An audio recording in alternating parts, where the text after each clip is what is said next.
After my car accident, I returned home pretending that I had lost all my assets. That afternoon, my son-in-law looked around the house and asked coldly, "Whose name is this house under? You have no value in this house anymore. Don't expect others to take care of a burden." I stayed silent, pretending to be a weak and helpless old man. Instead of fighting back, I quietly watched his every move, waiting for the truth to reveal itself. Before the sun went down that day, I had seen enough to know that I needed to prepare for something worse. I'm so thankful for your presence here on Dad's Revenge Stories. What part of the world are you watching from? Share your country or city in the comments. Please note, this story blends fictional elements for dramatic impact. Any setup similarities are purely coincidental, but the message itself is designed to empower you. The last thing I remember clearly is the color of the sky. It was that particular shade of blue you only get in early September in Connecticut. The kind that makes you think summer is not quite ready to let go. I had my coffee in a travel mug, the radio tuned to a station that played music from the 70s, and I was thinking about nothing in particular. That was the luxury of being 70 years old and retired. I had earned the right to think about nothing. I had left the house at 7:15, same as always. 40 years of running Hayes Industrial Supply had trained my body to wake before the alarm to be moving, before most people had opened their eyes. Even now, 8 years after selling the company, I still rose at 6. Still made coffee in the same 12-cup pot Margaret had picked out the year we moved into the house on Birchwood Lane. Old habits are the last things to leave a man. The intersection of Millbrook and Route 9 was one I had crossed 10,000 times. The light was green.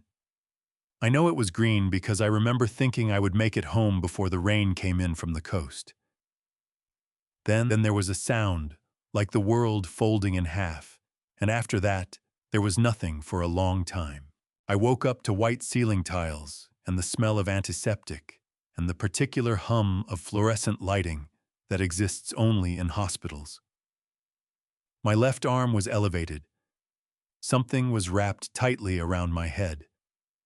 A nurse with short red hair was writing something on a clipboard at the foot of my bed, and when she noticed my eyes were open, she set the clipboard down and came toward me with the practiced calm of someone who had delivered bad news enough times to know how to stand still while doing it.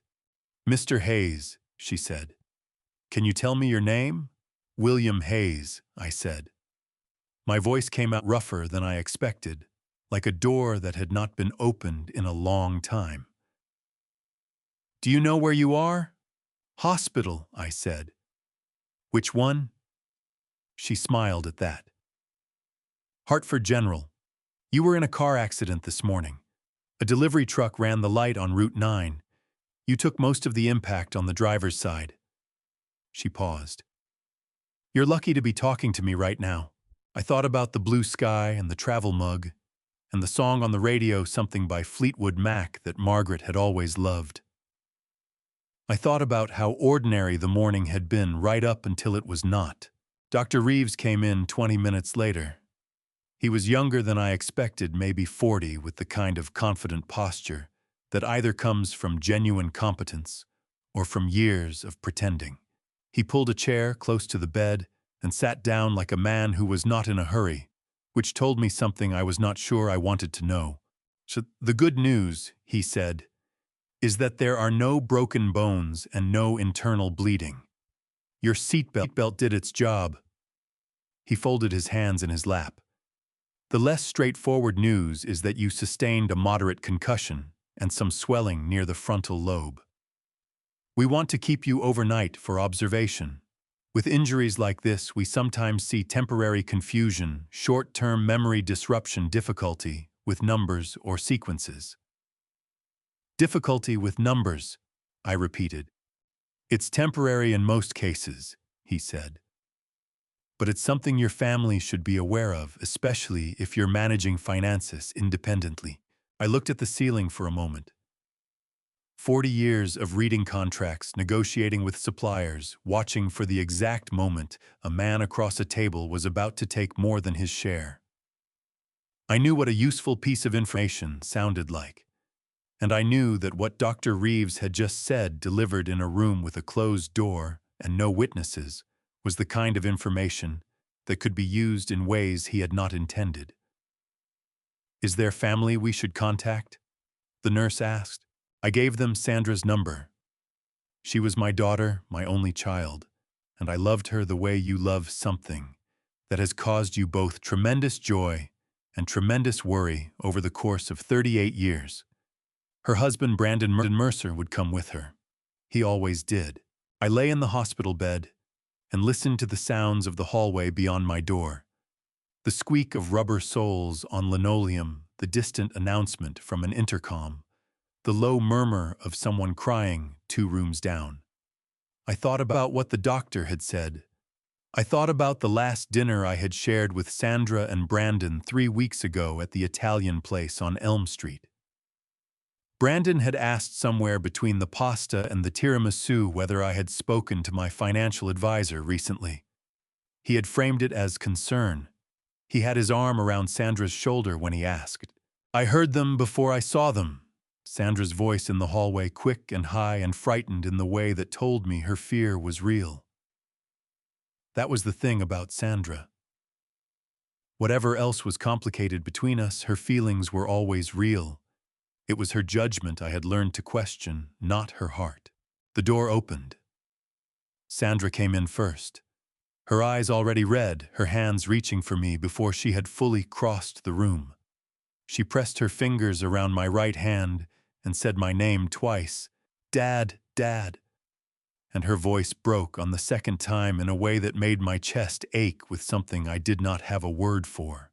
Brandon stepped in behind her. He was wearing a jacket despite the September heat, the kind of casual blazer he always wore when he wanted to appear both relaxed and important. He looked at me in the bed, and then before he looked at Sandra, before he looked at the monitors or the bandaging on my head, his eyes moved to the window. The window that faced the parking lot. The parking lot where my car was not parked, because my car was somewhere on Route 9 with a crushed driver's side door. He looked at the window for just a moment, less than a second. Then he arranged his face into something warm and walked toward me with his hand extended. "Bill," he said. "Thank God you're okay." I shook his hand. His grip was firm and dry, the handshake of a man who had practiced it. "Thank God," I agreed. Sandra was still holding my other hand, pressing it between both of hers, and she was telling me about the drive over, how scared she had been when the hospital called, how she had tried to reach me 3 times that morning, and thought I was just ignoring my phone the way I sometimes did. Brandon pulled a chair to the other side of the bed and sat down. He asked the nurse who had returned to check my monitors how long I would need to stay. He asked whether the doctor had given any indication of what the recovery timeline looked like. He asked all the right questions in all the right order, and somewhere between those questions, quietly, almost as if it had slipped out by accident, he asked which doctor was managing my case and whether there was someone he could speak with about my ability to handle things on my own going forward. Sandra did not seem to notice. She was smoothing the blanket near my feet, her eyes still bright with relief. I noticed, and I said nothing. And I looked at the white ceiling tiles and thought about a phone call I needed to make. Not to my doctor, not to my insurance company. To a man named Gerald Patterson, who had been my attorney for 22 years, and who answered his phone before 7 in the morning when the situation required it. The hospital grew quiet after 10. Sandra had gone home around 9 after I told her 3 times that I was fine and that she needed to sleep. She had held my hand for a long time before leaving her thumb moving back and forth across my knuckles, the way Margaret used to do when she was worried, but did not want to say so out loud. Brandon had left earlier around 8, saying he needed to make some calls and handle a few things. He kissed Sandra on the cheek when he said it, and she nodded like that made sense, and I watched him walk out the door with his jacket still perfectly pressed. I waited until the night nurse had finished her rounds. Then I picked up my phone from the bedside table and dialed Gerald Patterson. He answered on the second ring. "William," he said. Not a question. Gerald had been my attorney for 22 years, and in that time he had learned to recognize the particular quality of silence that preceded something important. "I need you here tomorrow morning," I said. "Early, before Sandra arrives." "What happened?" "I had an accident. I am fine. But the doctor said something today that I need you to hear about. And then I need your help with something I have been thinking about for longer than I would like to admit." There was a pause on his end. I could hear him moving, the sound of a chair papers shifting. Gerald was 61 years old and had never once in my memory failed to be fully awake and fully present regardless of the hour. "I will be there at 7, he said. 6:45, I said. "Bring the asset documents." I set the phone down and lay in the dark and listened to the hospital breathe around me. Somewhere down the hall, a television was playing at low volume. A man was laughing at something. The sound seemed to come from very far away. I thought about Brandon's eyes going to the window. I thought about the question he had asked the nurse, framed so politely, about my ability to handle things on my own going forward. I thought about a dinner 18 months ago, when he had asked me between bites of tiramisu whether I had considered consolidating my investments into something more manageable for someone my age. He had said someone my age the way people say it, when they mean someone who should start handing things over. I had built Hayes Industrial Supply from a single warehouse in Bridgeport with 11 employees and 1 delivery truck. When Margaret and I sold the company 8 years ago, the final number after taxes and fees and the careful work of 3 accountants and Gerald Patterson himself was just over $22 million. It sat now across 4 different structures. A primary investment portfolio worth $14 million. The house on Birchwood Lane valued at $2.8 million. A commercial property in downtown Hartford that produced steady income every quarter. And a retirement account that Margaret and I had built together over 4 decades, now sitting at $1.7 million.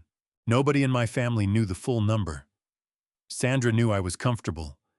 She knew the house was paid for and that I did not worry about groceries. She did not know about the commercial property. She did not know that the investment portfolio had grown considerably since the sale. I had kept it that way deliberately, not out of secrecy for its own sake, but because I had watched what money did to people who knew it was coming to them. It made them into different versions of themselves. Not always worse, but always different. Gerald arrived at 6:43. He was a tall man with gray hair cut close to his head and the kind of measured expression that courtrooms produce in people after enough years. He shook my hand, set his briefcase on the visitor's chair, and looked at me the way a man looks at something he is assessing for structural damage. "You look better than I expected," he said. "I feel worse than I look," I said. "Sit down. I need to tell you something, and then I need to ask you something." I told him what the doctor had said about the concussion. I told him about Brandon's question to the nurse. I told him about the dinner 18 months ago and the question about my investments the previous Thanksgiving and the afternoon 6 months back when Brandon had mentioned, apparently in passing, that a friend of his was a real estate attorney who specialized in estate transitions. Gerald listened without interrupting. That was one of the things I had always valued about him. He let a person finish. "What are you asking me to do?" he said when I was done. "I want to run a test," I said. "I want you to prepare a simple document, something that looks official enough to be believable, stating that my primary investment account collapsed in a market correction and that my liquid assets are essentially gone. I want to tell Sandra and Brandon that I have almost nothing left." Gerald was quiet for a moment. Outside the window, the sky was beginning to lighten at the edges. "And then," he said. "And then I want to watch what happens," I said. "I want to know who these people are when they believe there is nothing left to inherit. I want to know whether my daughter loves me or loves what I am worth. And I want to know what her husband is capable of when he thinks no one is watching." Gerald looked at his hands. Then he looked at me. "William," he said, "if you do this, you need to understand that you may not like what you find out." "I already know I will not like it," I said. "That is not the point. The point is that I need to know the truth before something happens that I cannot undo." He opened his briefcase and took out a legal pad. The sound of his pen on the paper was steady and precise, the same way Gerald did everything. "I will also need you to arrange a private nurse," I said. "Someone outside of what Sandra and Brandon will expect. Someone who can be in the house and report to you directly." "I know someone," he said. "Her name is Carol Whitfield. She is experienced and she is discreet." I nodded. Through the window, the September sky had turned the color of old copper. In a few hours, Sandra would arrive with more flowers and more worry, and Brandon would stand slightly behind her and ask the right questions in the wrong order. I needed to be ready. "One more thing," I said. "My phone. Brandon offered last night to help me set up easier access. I let him think I was grateful." Gerald looked up from his notes. "He changed the passcode," I said. I watched him do it in the reflection of the window. The new code is the year Sandra was born. I picked up the phone and unlocked it. I changed it back at 2 in the morning when the nurse stepped out. For the first time since he had arrived, Gerald Patterson allowed himself a small, brief smile. "You were never confused at all, were you?" he said. It was not a question. "Not for a single minute," I said. Gerald refilled his coffee from the small carafe the morning nurse had left on the windowsill, and for a few minutes neither of us spoke. That was one of the things I had always appreciated about him. He understood that some decisions needed a moment of air around them before anyone started talking about logistics. Outside the window, Hartford was waking up. A maintenance truck moved slowly through the parking lot below. A woman in scrubs was walking fast toward the entrance, her head down against the September wind. Ordinary things. The kind of ordinary things you notice more sharply when your life has just changed shape. "Walk me through what you want," Gerald said finally. He had his legal pad open and his pen ready, but he was not looking at the pad. He was looking at me. "I want a document," I said. "Something on letterhead that looks like a formal notification from a financial institution. It should state that my primary investment account experienced significant losses in a recent market correction, and that the remaining balance has been frozen pending review. It should look real enough that someone who wanted to believe it would believe it. And the house stays exactly as it is. Every deed, every title, every record untouched. The document only addresses the investment account. That is where they will focus first, because that is the number Brandon has been trying to calculate for the past 2 years." Gerald wrote something on his pad. "What about your commercial property in Hartford?" Gerald nodded slowly. "So the story is investment account. Gone, liquid assets depleted. You are living on Social Security and a modest savings cushion." "Essentially," I said, "I want them to believe I cannot afford private care. That I cannot afford to maintain the house. That without their help, I would have no options. And Carol arrives the day I am discharged. She has been hired through a private agency paid directly from the Hartford property account, which Brandon cannot access or even find, without knowing where to look. As far as Sandra and Brandon are concerned, Carol is a hospital-assigned nurse provided through my Medicare supplement. They will not think to verify that. Gerald set his pen down and looked at me with the expression he wore when he was deciding whether to push back on something. "William," he said, "I want to ask you something, and I need you to answer it honestly.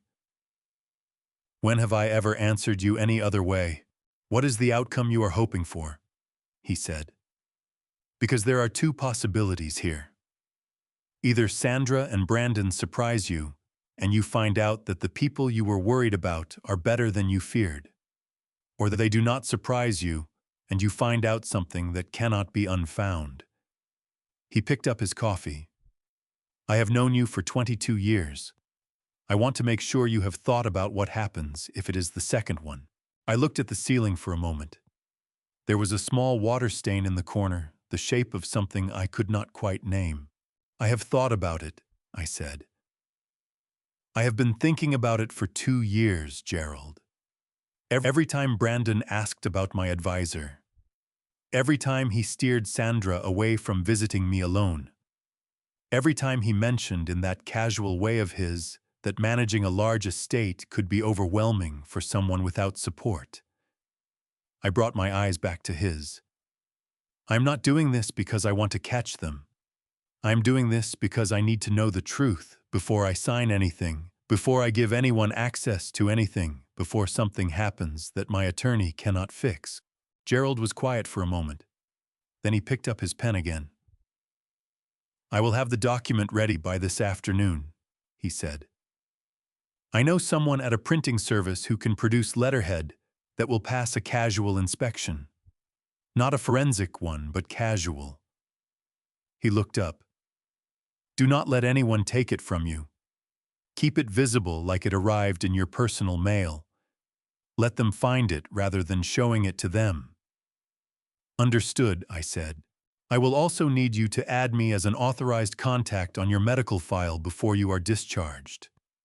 That way, I can be notified directly if anyone attempts to make changes to your care arrangements or requests information about your cognitive status." "Do it this morning," I said. He made another note. Then he looked up at me with something that was almost but not quite a frown. "There is one more thing," he said. "If this goes the direction you are afraid it might go, I need you to promise me something. You do not sign anything. Not a form, not a card, not a piece of paper they hand you for any reason. You bring everything to me first." I thought about Brandon's handshake the evening before. Firm and dry and practiced. "I promise," I said. Gerald closed his legal pad and snapped the cap back on his pen with a small, precise click. He stood, straightened his jacket, and picked up his briefcase. At the door he paused. "For what it is worth," he said, "I hope you are wrong about them."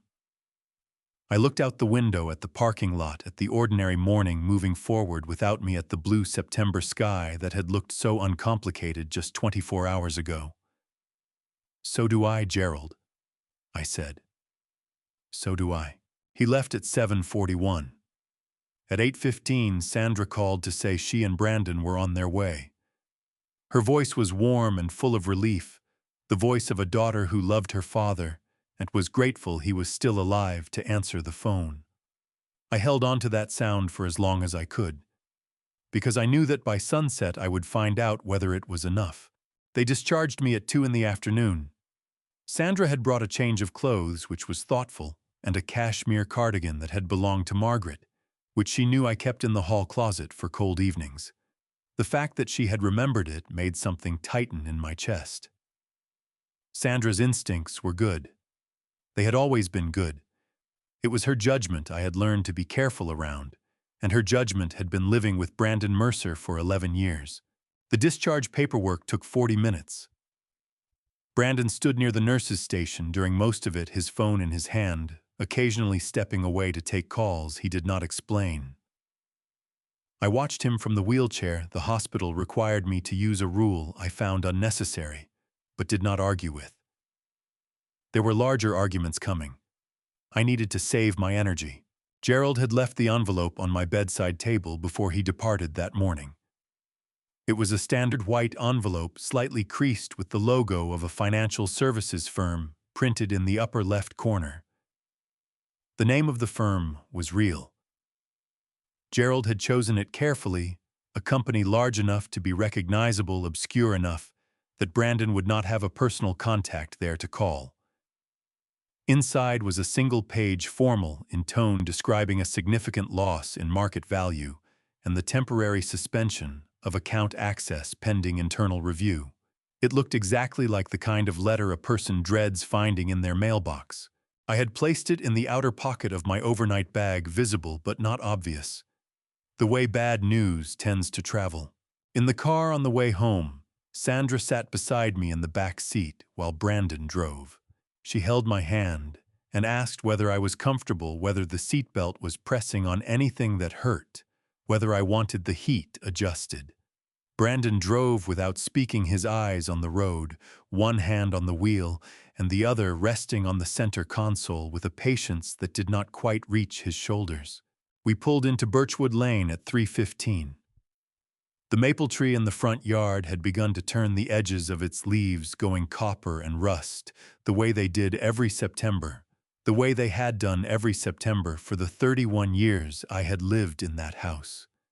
I had planted that tree the spring after Sandra was born. Inside the house smelled of lemon cleaner, and something baked a sweetness that Sandra had arranged before coming to the hospital. Because that was the kind of daughter she was when no one was pulling her in the wrong direction. She had put fresh flowers on the kitchen table, yellow ones, Margaret's favorite color. I sat down at the kitchen table and asked for a glass of water. While Sandra went to the cabinet, I reached into my overnight bag and set the envelope on the table. Not dramatically. Just set it down the way you set down something you have been carrying for too long. Brandon noticed it first. His eyes dropped to the logo in the upper left corner, and something shifted in his face, a small tightening around the jaw that he controlled quickly, but not quickly enough. "What is that?" he asked. "It came before I left for the hospital," I said. "I did not open it until this morning." Sandra brought the water and set it in front of me. She looked at the envelope and then at my face, and her expression moved through confusion toward something softer and more frightened.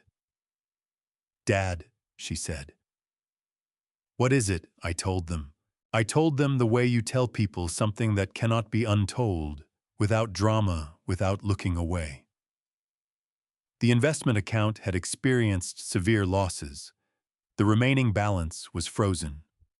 My liquid assets were for the foreseeable future essentially gone. I had enough in my checking account for groceries and utilities for perhaps 3 months.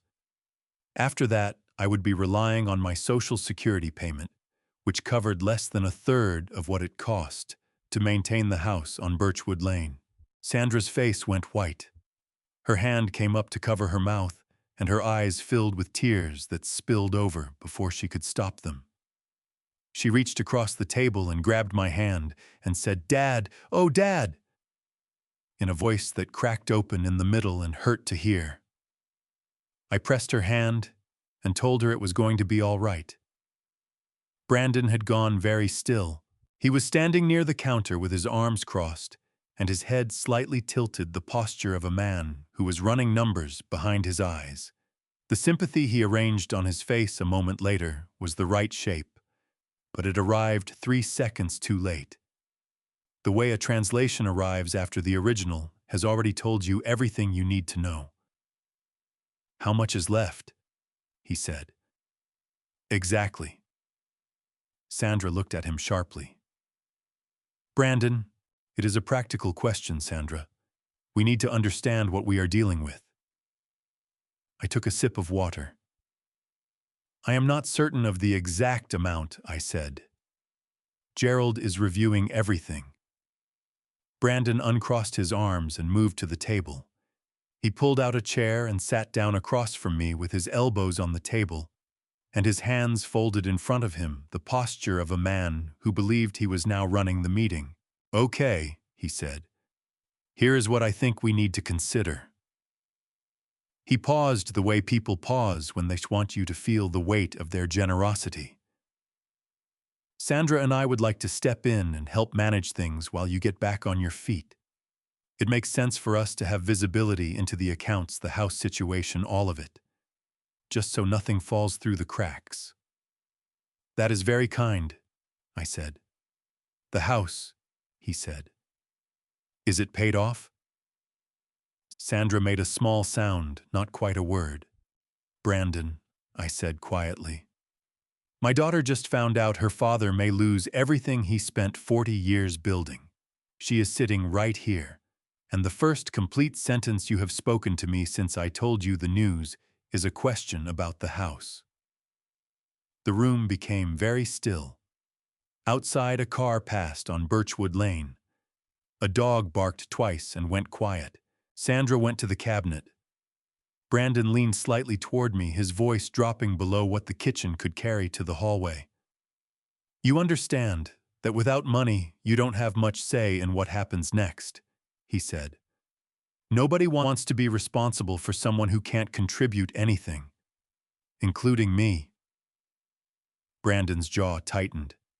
Then he smiled, the smooth, deliberate smile of a man who had been caught doing something and had decided that confidence was the better response to it. "You are right," he said.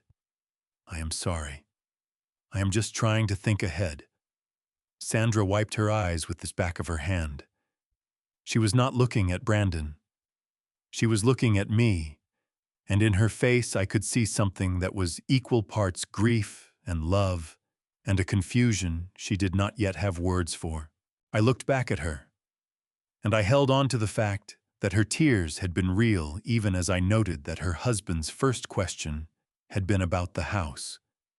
Both things were true at the same time, and both things mattered. Through the kitchen window, I saw a dark blue sedan pull quietly to the curb. A woman in a navy cardigan stepped out carrying a medical bag. She walked toward the front door with the unhurried confidence of someone who knew exactly why she was there. Carol Whitfield had arrived. Carol Whitfield did not wait to be invited in. She knocked twice, opened the door with the calm authority of someone who had walked into difficult houses before, and knew that hesitating at the threshold only made things harder, and introduced herself to Sandra with a handshake that was brief and professional and left no room for negotiation. "I am Carol Whitfield," she said. "I have been assigned through Prestige Home Medical to provide post-discharge care for Mr. Hayes. I will be here weekdays from 8 to 4 and on call overnight for the first 2 weeks." She set her medical bag on the entryway table and looked at Brandon. "I will need a space to keep my supplies and access to the kitchen for medication schedules." Brandon looked at her the way he looked at things that had appeared without his permission. "We were not told about a home nurse," he said. "The arrangement was made through the hospital's discharge coordinator," Carol said pleasantly. "If you have questions about the paperwork, I can give you the coordinator's direct line." She turned to me without waiting for his response. "Mr. Hayes, how are you feeling? Any dizziness since the discharge?" "Some," I said. "Nothing serious." She nodded and opened her bag with the efficiency of someone who had already decided how the next 30 minutes would go. Brandon watched her for a moment longer, then took out his phone and stepped into the hallway. I heard the low murmur of his voice, but not the words. Sandra stood near the kitchen doorway with her arms folded across her chest. Not hostile, just uncertain, the expression she wore when she was waiting to find out what Brandon thought before deciding what she thought. That expression had always broken my heart a little. Carol checked my blood pressure, asked me 6 questions about my pain levels and sleep quality, and made notes in a small spiral notebook she kept in the front pocket of her cardigan. She was 44 years old, Gerald had told me, with 15 years of private care experience and a reputation for discretion that he had verified through 2 separate sources. Watching her work, I believed every word of it. Brandon returned from the hallway with his phone in his hand and a smile that had been assembled rather than felt. "Everything checks out," he said, which told me he had called no one and was simply reclaiming the room. "We are glad to have the extra support, Carol. William means the world to us." "Of course," Carol said without looking up from her notebook. That evening, after Carol had left for the day, and Sandra had made soup that none of us ate very much of, Brandon suggested he take a look at my phone. He said it in the careful way he said most things wrapped in practicality presented as a gift. "The font on those apps is too small for anyone to read comfortably," he said. "I can increase the text size, set up easier shortcuts, make it simpler for you." I handed him the phone. I watched his thumbs move across the screen. He held the phone slightly angled away from me, the way people angle things when they believe the other person cannot see what they are doing. He spent 4 minutes on settings I did not ask him to adjust, and when he handed it back, the screen looked identical to how it had before. The passcode, however, was different. I discovered this 90 seconds later when I pretended to check the weather and entered my usual 4 digits. The phone rejected them. I tried once more, then set the phone on the side table with the mild frustration of a man who had simply forgotten which was exactly what Brandon needed to believe. "Having a little trouble," I said. Brandon leaned over with practiced patience and entered a new code, showing it to me with exaggerated slowness. The year of Sandra's birth. He chose it, I suspected, because he believed it was a number I would remember without needing to write it down, which showed a certain efficiency in the way he thought about managing people. What he did not know was that I had a second phone, a prepaid one purchased by Gerald 3 weeks earlier and kept in the false bottom of the leather briefcase I had owned since 1988.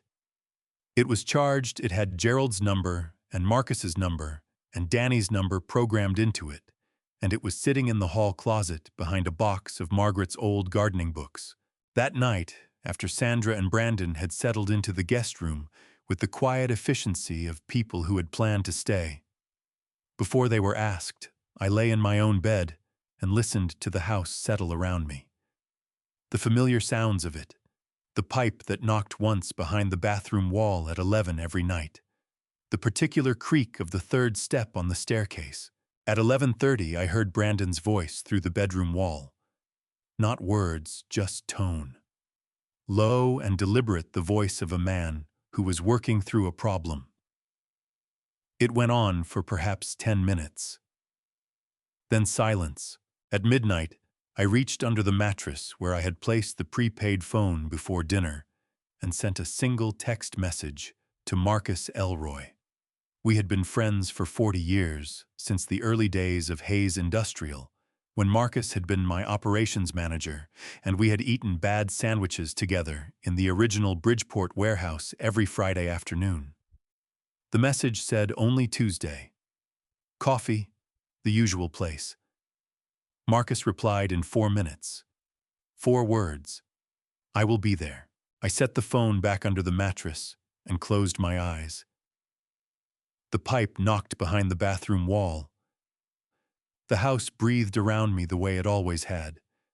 But somewhere in the guest room, my son-in-law was still awake, working through his calculations, and I needed him to believe completely and without doubt that the man in the next room was exactly as vulnerable as he appeared. I was very good at appearing things. 40 years of negotiating contracts had taught me that the most powerful position in any room was the one nobody thought to watch. Brandon announced the party on a Tuesday. He framed it as a surprise, which it was not, because nothing Brandon Mercer did was ever truly spontaneous. Spontaneity requires a person to act before they have calculated the outcome, and Brandon always calculated the outcome. He told Sandra over breakfast, loud enough for me to hear from the living room, that a small gathering would be good for morale. His word. morale. As if we were a company facing a difficult quarter and not a family sitting with the wreckage of news that was, as far as he knew, entirely real. The party was Saturday the 14th. My actual birthday was the 16th, but Brandon said the weekend was more convenient for guests, and Sandra agreed before I had the chance to say anything at all. 14 people came. Neighbors from Birchwood Lane, two couples from the church Margaret and I had attended for 20 years, a man named Russell, who had worked with me briefly at Hayes Industrial, and whom I had not seen in 6 years. Brandon had gone through my address book. The physical one, the leather-bound one I kept in the top drawer of my desk. I had not given him permission to open that drawer. He had strung lights along the back porch and ordered food from the Italian place on Elm Street. And standing in my backyard in the mild September afternoon, watching people carry plates and laugh at things that had nothing to do with me, I understood with complete clarity what the party actually was. It was a public announcement. Brandon stepped onto the low stone step near the garden at 4:30 and raised his glass. The conversations around him tapered into silence, and 14 faces turned toward him with the pleasant expectancy people bring to toasts. I just want to say," he began, his voice warm and carrying the voice he used when he wanted a room to trust him, "that Sandra and I are so grateful to have Bill home and on the mend. He gave us quite a scare." He paused for the sympathetic murmurs. They came on schedule. "And I want everyone here to know that from now on, Sandra and I are going to be taking care of everything for Dad. The house, the finances, the day-to-day. He has spent 70 years taking care of other people, and now it is our turn to take care of him." Applause. Genuine, warm, uninformed applause. I smiled and raised my own glass and said thank you because there was nothing else to say in front of 14 people who had no reason to hear a different version of the story. I was very good at saying thank you in rooms where the truth was not welcome. It was Tyler who found me near the maple tree at the edge of the yard, 20 minutes into the party. Tyler was Brandon and Sandra's youngest, 8 years old, with Sandra's eyes and Brandon's habit of saying exactly what he was thinking without any of the filters adults spend years constructing. He tugged at the sleeve of my cardigan and looked up at me with the direct, uncomplicated gaze of a child who has not yet learned to be careful. "Grandpa," he said, "is it true you are going to go live somewhere else?" I crouched down to his level, which my knees protested, and looked at him steadily. "Where did you hear that? Thought your dad was talking to Mom last night," he said. "He said you were going to a place where people take care of you. He said your room was going to be my game room." He considered this for a moment, with the serious expression of someone weighing a significant piece of information. I told him I did not want a game room if it meant you had to leave. My throat tightened in a way I had not anticipated and could not immediately control. I put my hand on Tyler's shoulder and told him that nothing had been decided and that he was a good boy for saying that because he was, and because the truth of it landed somewhere in my chest and stayed there. I stood back up and looked across the yard at Brandon, who was laughing at something Russell had said, his head thrown back completely at ease, the portrait of a generous son-in-law hosting a birthday party for his wife's aging father. His son had just told me in the uncomplicated language of an 8-year-old that the room I had slept in for 31 years had already been reassigned in his father's mind. Diane Kowalski appeared at my elbow at 5:15. She had lived next door for 15 years, a widow with silver hair cut short, and the direct manner of a woman who had decided at some point that politeness was optional when honesty was available. She pressed a card into my hand and leaned close enough that only I could hear her. "Bill," she said, her voice low and steady. "Are you all right? Because you do not look like yourself, and I have known you long enough to know the difference between a man who is tired and a man who is pretending he is not afraid." The accuracy of it stopped me cold. I looked at her for a moment. Diane had brought Margaret soup every day for 3 weeks during the last winter of her illness. She had never mentioned it, never asked for acknowledgement, simply appeared at the back door at noon with a container and left again without staying. That was the kind of person she was. "I am working through something," I said carefully. She studied my face with the patient attention of someone who was not going to be satisfied with a partial answer. Then she nodded once, as if she had decided to accept the limitation for now, but reserve the right to return to it. "My number is in that card," she said. "Any hour, I mean that." She squeezed my arm and moved back into the gathering, and I stood at the edge of my own birthday party under the maple tree Sandra and I had planted together, the spring she was born, holding a card from my neighbor and carrying the words of my grandson in my chest, like something I needed to protect. Across the yard, Brandon caught my eye and raised his glass to me. His smile was broad and easy and completely empty. I raised mine back. I came downstairs on Sunday morning and did not recognize my own living room. It took me a moment to understand why. The furniture was the same. The light through the front windows was the same pale gold it always was, in September, falling at the same angle across the same hardwood floor. But the walls were wrong, and it took me 4 full seconds standing at the bottom of the staircase to identify what had changed. The photographs were gone. Every photograph I had, hung on those walls over 31 years, had been removed and replaced overnight. In their place were framed prints, the kind sold in sets at home furnishing stores, clean and inoffensive, and belonging to no one in particular. A landscape, an abstract arrangement of neutral colors, a black and white image of a city street that could have been anywhere in America. The photograph of Margaret and me on our wedding day, which had hung beside the window since the year we moved in, was gone. The photograph of Sandra at 6 years old, missing her 2 front teeth, laughing at something outside the frame, was gone. The series of 4 photographs documenting the construction of the original Hayes Industrial Warehouse, which I had framed myself and hung in a row above the bookcase, was gone. 31 years of a life taken down between midnight and 7 in the morning. Sandra came out of the kitchen holding a dish towel, and when she saw my face, she stopped walking. "Dad," she said, and her voice had the particular quality of someone who knows they have done something that cannot be easily explained. "Where are my photographs?" I asked. "We thought a refresh would be good for you." She said "we" and did not look at me directly. "The old ones were making the room feel heavy, sad. You need an environment that feels forward-looking while you recover."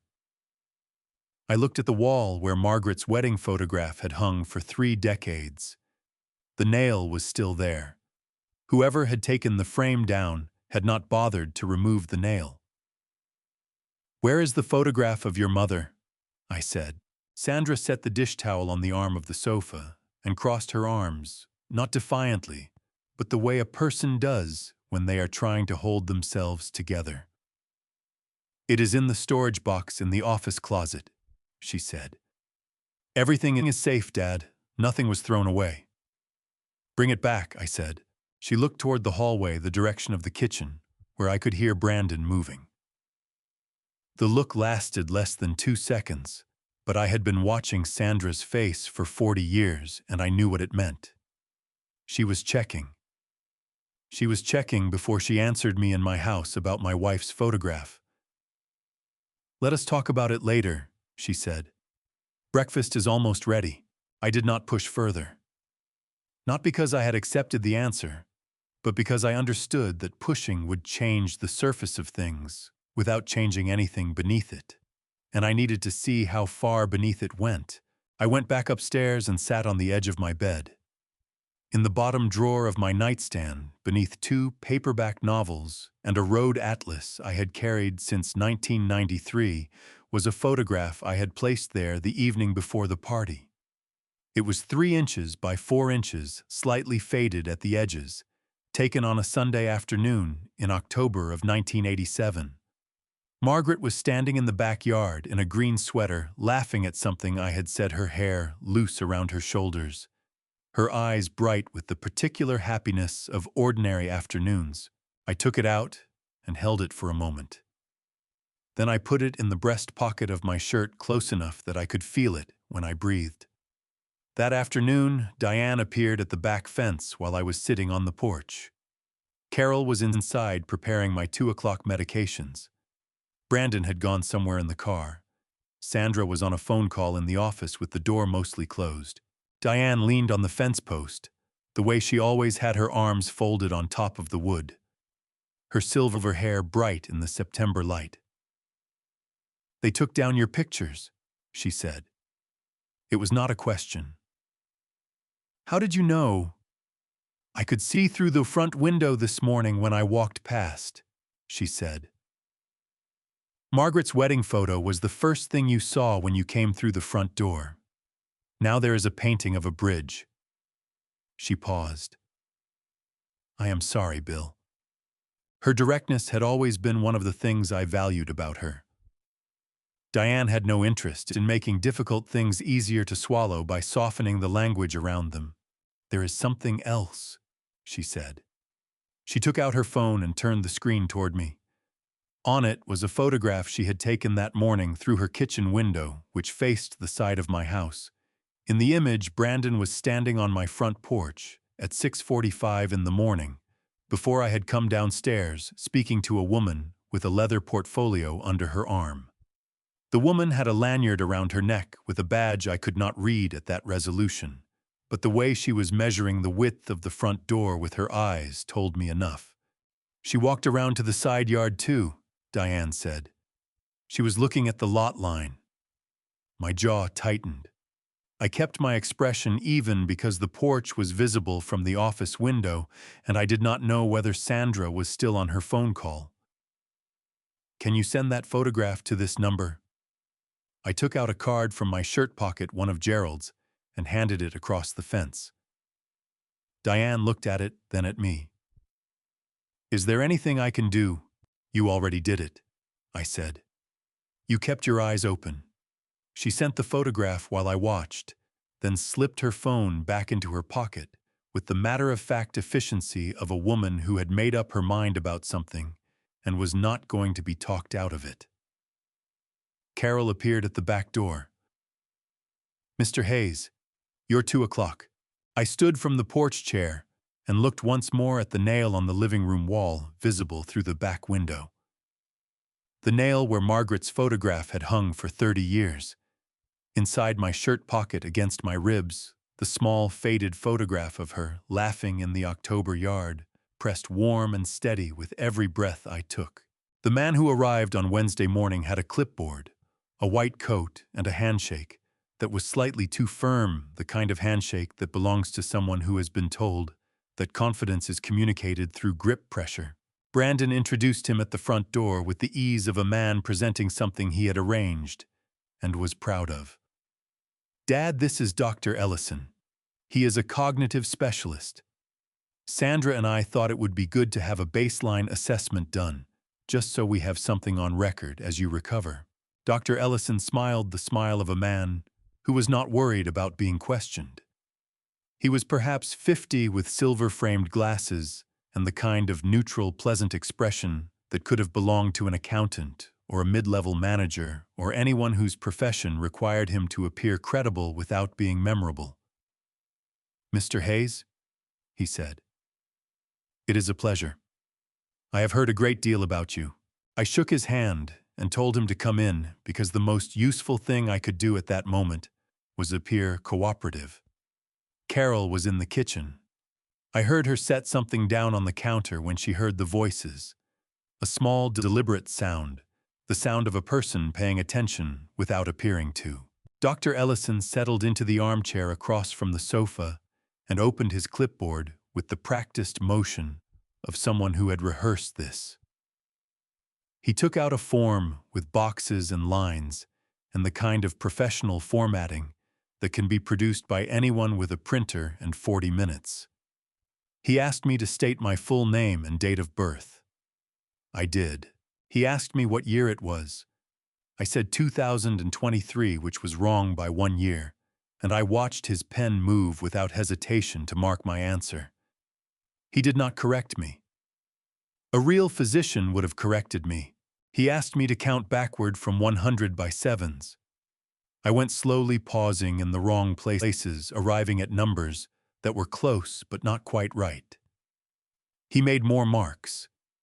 He asked me the name of the current president, and I gave him the name of a president from 12 years ago, and again his pen moved without a word of clarification. "Excellent," he said in the tone people use when they mean the opposite. "You are doing very well, Mr. Hayes." I looked at him steadily. "Which hospital are you affiliated with?" I asked. The pen stopped. "I work across several facilities," he said. "Primarily outpatient." "Which ones?" I said. "My previous physician was at Hartford General. I am familiar with most of the specialists on staff there." He smiled again, but this time the smile had to travel a longer distance to reach his face. "My primary affiliation is with a group practice in West Hartford," he said. "We focus on community-based assessment rather than hospital settings." "What is the name of the practice?" I asked. He said a name. It was a perfectly reasonable name, the kind of name a practice might have, and it told me absolutely nothing, except that he had prepared an answer to this particular question in advance, which meant he had anticipated being asked it, which meant he knew the question was a problem. "I will have to look that up," I said pleasantly. "I like to keep my medical records in order." He moved on to the next section of his form. I let him finish. I answered 12 more questions, 6 of them incorrectly, in small, believable ways. And when he stood to leave 20 minutes later, he shook my hand again and told Brandon that he would have a written summary of his findings within 48 hours. Brandon walked him to the door with his hand briefly on the man's shoulder, the gesture of two people who already know each other well enough for that kind of casual contact. Carol appeared beside me the moment the door closed. "His coat had no hospital insignia," she said quietly. "And the form he was using was not a standard cognitive assessment instrument. I have administered the Montreal Cognitive Assessment and the Mini Mental State Examination dozens of times. That was neither one." "I know," I said. "What he produced today could be used to support a petition for guardianship," she said. "In Connecticut, a finding of cognitive impairment from a licensed physician combined with a family member's testimony can initiate a probate court review. If someone were to file that paperwork and the court appointed a temporary conservator while the case was reviewed, that person would have legal authority to make financial and medical decisions on your behalf for the duration of the proceedings." I looked at her. "How long do those proceedings typically take?" "Months," she said. "Sometimes longer." My phone vibrated on the side table. An unknown number which on my real phone would have meant nothing, but on the prepaid phone tucked in my shirt pocket meant something specific. I excused myself to the bathroom and answered it. "Uncle Bill." The voice was young and slightly breathless, the voice of someone who had been moving fast. "It is Danny. I just landed at Bradley.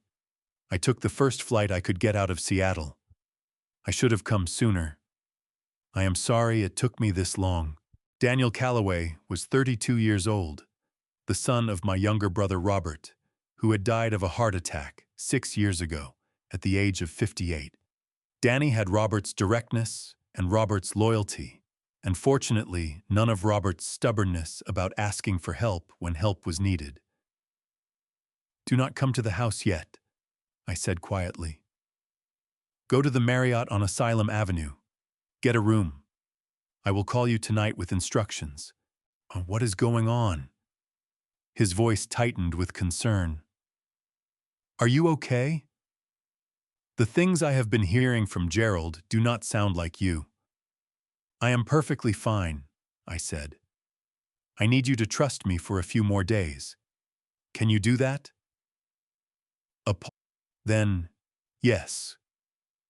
But Uncle Bill, I want you to know that whatever is happening in that house, I am not going anywhere until it is finished.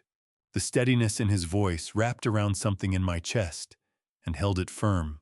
Robert would have said exactly the same thing in exactly the same way. I thanked him, ended the call, and returned to the living room where Brandon was standing near the window with his phone in his hand, watching the driveway where Dr. Ellison's car had been parked. He turned when he heard me. His expression was composed and satisfied, the expression of a man who believed he had just completed an important step in a well-organized plan. He seemed thorough, Brandon said. Very, I agreed. Brandon brought it in on Thursday morning, while I was sitting at the kitchen table with my first cup of coffee and the Hartford Courant, which I still received in print, because Margaret had subscribed to it in 1981 and the habit had outlasted everything else about that era except the house itself. He was wearing a gray sweater and carrying the card in both hands, the way people carry things they want you to believe are fragile and precious. It was a standard greeting card envelope, ivory-colored, with my name written on the front in Sandra's handwriting. From the grandkids, he said, setting it in front of me with a smile that arrived before the sentence finished. Tyler picked it out himself. He felt bad about the other day what he said at the party. Sandra thought it would be a nice gesture to have everyone sign it. I set down my coffee and picked up the envelope. Inside was a card with a photograph of a lighthouse on the front. The kind of generic image that gets selected when sentiment is the goal and specificity is not. Inside, in the uneven handwriting of children and the neater script of adults, were signatures. Tyler's name was at the top, printed in large, careful letters, with a small drawing of what appeared to be a dog beside it. It would mean a lot to have your signature on it too, Brandon said. He produced a pen from his shirt pocket and set it on the table beside my coffee cup. Just on the back, Sandra wants to frame it, a family keepsake. I looked at the card for a moment. Then I turned it over. The back of the card was not blank. In the lower half, printed in a font small enough to require reading glasses and light enough to suggest it had been formatted to be overlooked rather than read, was a paragraph of text. It was not a greeting. It was not a personal message. It was a legal declaration, the kind of language that belongs in a contract rather than a birthday card, stating that the undersigned voluntarily authorized Brandon James Mercer to act as financial representative on behalf of William Robert Hayes in all matters pertaining to banking, property, and investment management. I read it twice, slowly, the way I had read every contract that crossed my desk for 40 years, because the most dangerous sentence in any document is always the one that assumes you will not reach the end of the paragraph. Brandon was watching me with the patient, pleasant expression of a man who had decided in advance that this was going to go smoothly. I picked up the pen. I held it over the card for a moment, long enough for Brandon's shoulders to relax slightly, long enough for him to believe the outcome was already settled. Then I set the pen down and placed my palm flat on the back of the card and looked at my son-in-law across the kitchen table. Brandon, I said, what does financial representative mean in this context? His expression did not change, but something behind it shifted, the way furniture shifts in a house during an earthquake, everything moving slightly without anything falling. It just means I can help with the day-to-day things, he said. Pay the bills, talk to the bank if there are questions. Nothing significant. It is really just a formality. A formality written in legal language on the back of a birthday card. I said, the wording is just to make it official enough to be useful, he said. His voice remained even, but he had moved his hands from the counter to his pockets, which was what Brandon did when he needed somewhere to put the tension he was not showing on his face. You know how banks are. They want everything in writing. I do know how banks are, I said. I dealt with them for 40 years. I folded the card carefully and held it in both hands. I would like to have Gerald Patterson take a look at this before I sign anything. He has reviewed my documents for 2 decades. Force of habit. Brandon's jaw tightened by a fraction. It is just a birthday card, Bill. With a legal declaration on the back, I said pleasantly. Gerald will not mind. He reviews things quickly. A silence stretched between us. Not the comfortable silence of two people who had nothing to say, but the specific silence of a negotiation that has reached the point where one party has shown their hand and the other is deciding what to do about it. I had sat in that silence across many tables in many rooms, and I had learned long ago that the person who spoke first to fill it was usually the one who needed the outcome more. Brandon spoke first. Of course, he said. He smiled again, the smooth recovery smile, the one that conceded the immediate point, while reserving judgment on the larger battle. Have Gerald look at it? Absolutely. We just want to make sure you are protected. I appreciate that, I said. I slid the card into the breast pocket of my shirt, beside the photograph of Margaret. 2 pieces of paper pressed against my ribs. One that had been given to me with love 38 years ago on a Sunday afternoon in October. One that had been handed to me this morning with a pen and a story about grandchildren. Carol appeared in the kitchen doorway. Mr. Hayes, Marcus Elroy, is at the front door. He says you were expecting him. Brandon turned sharply. Today I did not know Marcus was coming. I texted him yesterday, I said, standing slowly from the table. We have coffee every Tuesday. 38 years, and we have not missed many. I picked up my cup and moved toward the hallway. You remember Marcus Brandon? Big man. Worked with me at Hayes Industrial from the beginning. He introduced himself to you at Sandra's graduation party. You two talked for about 4 minutes before you excused yourself to take a phone call. I did not wait to see Brandon's expression. But I heard him follow me into the hallway, which told me everything I needed to know about how comfortable he was with the idea of me talking to Marcus Elroy without supervision. Marcus was standing on the front porch in his heavy canvas jacket, holding 2 cups from the coffee shop on Farmington Avenue that we had been going to since it opened in 1997.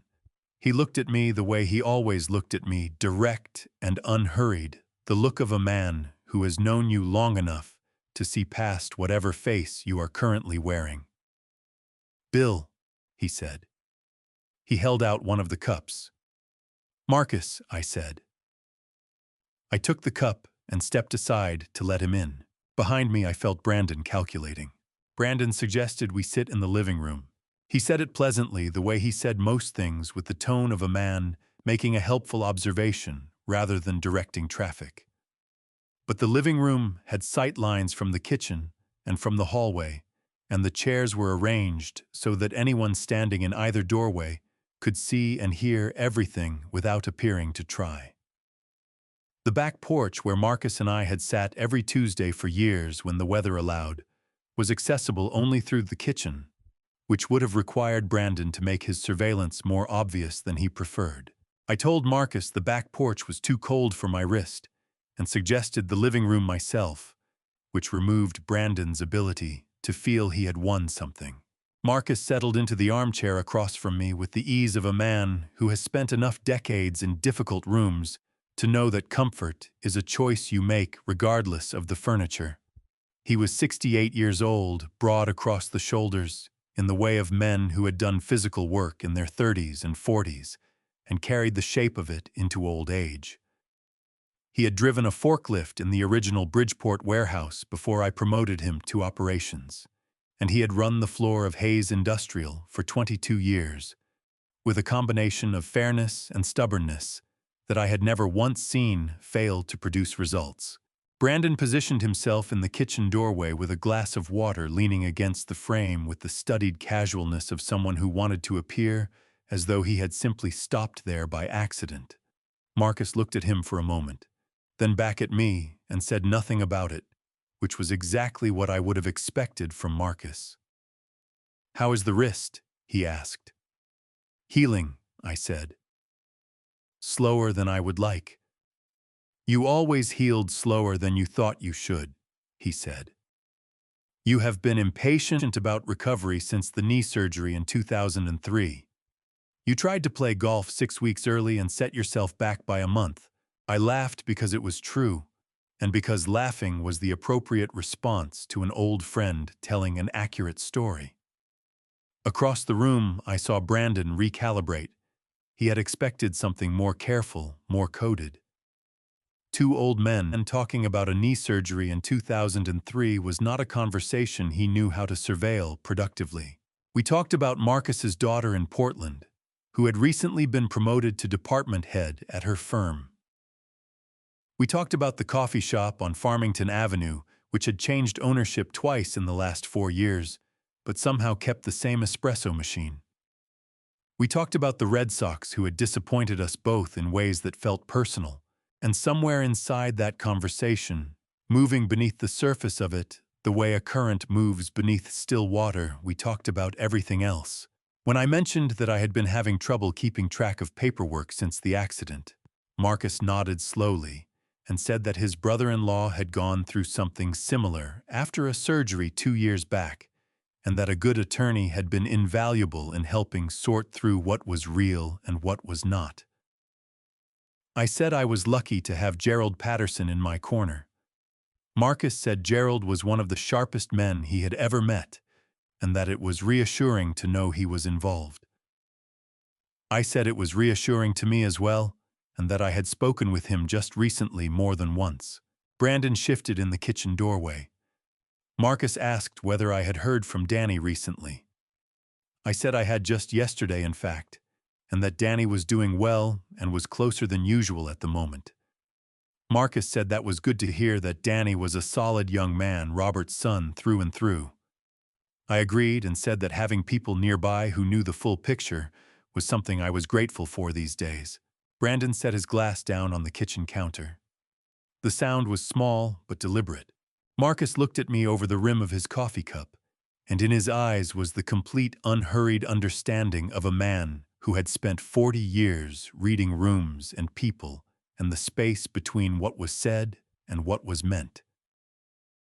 He had always been better at it than I was, which was why I had put him in charge of supplier negotiations in the early days of Hayes Industrial, and why every supplier had respected him in a way that had nothing to do with fear. He set the cup down on the side table and leaned forward slightly, with his elbows on his knees, the posture he used when he was about to say something that mattered. "You know what I always admired about you, Bill," he said. "I am sure you are about to tell me," I said. You were always the most patient man in the room," he said. "Every negotiation we ever sat in together, every difficult conversation, every time someone came at you sideways, you waited. You let them show you exactly who they were before you showed them anything about yourself." He picked up his cup again. I always thought that was a gift. He was not talking about 1989. He was not talking about supplier negotiations. And we both knew it. And Brandon, standing in the kitchen doorway with his glass of water and his careful expression, did not know it, which was precisely the point. "I learned it from watching people make the mistake of moving too fast," I said. Marcus nodded once. He stood at 11:15, thanked Carol for the water she had brought him 20 minutes earlier, and shook my hand at the front door. His grip was what it had always been, solid and brief, and carrying in it 40 years of showing up. At the door, with his back to the hallway where Brandon had reappeared, Marcus looked at me directly. "Tuesday," he said. "Tuesday," I said. He walked to his truck without looking back. I stood in the doorway, and watched him go and felt something settle in my chest that had been shifting for 2 weeks. Marcus knew. Gerald knew. Danny was 12 miles away at the Marriott on Asylum Avenue. Carol was in the kitchen writing in her notebook. I was not alone in this house in the way Brandon believed I was. I closed the front door and turned around. Brandon was standing in the hallway with his arms crossed and his head tilted, the expression of a man working through a problem he had not fully solved. "Close friend," he said. It landed somewhere between a statement and a question. 40 years, I said. You do not get many of those. I walked past him toward the stairs, and he let me go, and I could feel him standing in the hallway behind me, still calculating, still certain. He was ahead of a game whose board he had never actually seen. Brandon put the folder on the kitchen table at 8:30 on Friday morning, before I had finished my first cup of coffee, and while Sandra was upstairs in the shower. The timing was not accidental. Brandon never did anything at 8:30 in the morning by accident. The folder was dark blue, the kind with a metal clasp at the top, the kind that signals serious without quite reaching the level of a legal briefcase. He sat down across from me and folded his hands on the table beside it, the posture of a man who has prepared for this conversation and wants you to know it without saying so. I had some paperwork put together, he said. Nothing complicated, just something to make things easier while you are still recovering. I set my coffee cup down and looked at the folder. What kind of paperwork? He opened the clasp and slid it across the table. A durable power of attorney, he said. It lets me handle the day-to-day things on your behalf. Pay the utility bills, speak with the bank. If there are questions, deal with the insurance company about the car accident claim. Things that should not be falling on your shoulders right now. In Connecticut, a durable power of attorney is a legal document that grants another person the authority to act on your behalf in financial and legal matters. Unlike a standard power of attorney, a durable version remains in effect even if the person who created it becomes mentally incapacitated. It is one of the most significant documents a person can sign, and it requires notarization and witnesses to be legally valid. It is not paperwork for paying utility bills. It is paperwork for transferring control of a life. I picked up the document and began reading from the first page, slowly, the way I had read every contract that came across my desk for 4 decades. The opening paragraphs were straightforward, the kind of language designed to appear reasonable, before the subsequent pages revealed the actual scope of what was being requested. By page 3, the document granted Brandon authority over my bank accounts, investment portfolios, real estate transactions, insurance policies, and medical decision-making. By page 5, it included a clause allowing him to act without notifying me in advance if he determined that notification was not practical under the circumstances. I set the document down on the table and looked at my son-in-law. This gives you authority over my property, I said. It gives me the ability to help, he said. His voice was patient in the way that conceals impatience.